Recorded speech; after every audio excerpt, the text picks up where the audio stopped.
Madam আপনার শাশুড়ি সম্বন্ধে কিছু বলে যান। শাশুড়ি? শাশুড়ি তো সে যার নিজের মেয়ে ন্যাংটা হয়ে ঘুরলেও কিছু হবে না, অথচ বৌমার মাথায় ঘোমটা থাকাই লাগবে। শাশুড়ি তো সে যে কথায় কথায় বলবে আমার ছেলের জন্য মেয়েদের লাইন লেগে গেছিল, অথচ আমরা মনে হচ্ছে বাটি হাতে করে রাস্তায় বসেছিলাম ছেলেদের জন্য।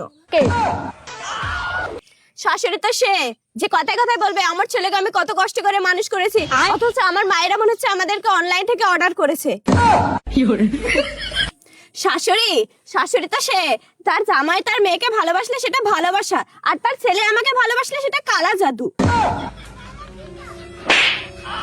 শাশুড়ি? শাশুড়ি তো সে যে বিয়ের আগে বলবে আমার কিচ্ছু লাগবে না, আর বিয়ের পরে বলবে তোর বাপের বাড়ি থেকে দিয়েছেটা কি।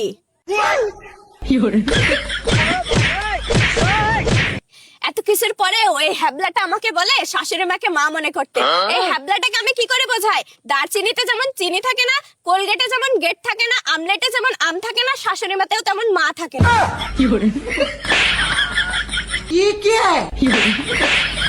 এত করে কইলাম যে তোর প্রেম করে বিয়ে করা লাগবে না, প্লিজ তো গোড়ায় তোর খবর আছে। বিয়ে প্রেম করবি আর প্রেম করে বিয়ে করবি তুই? আয়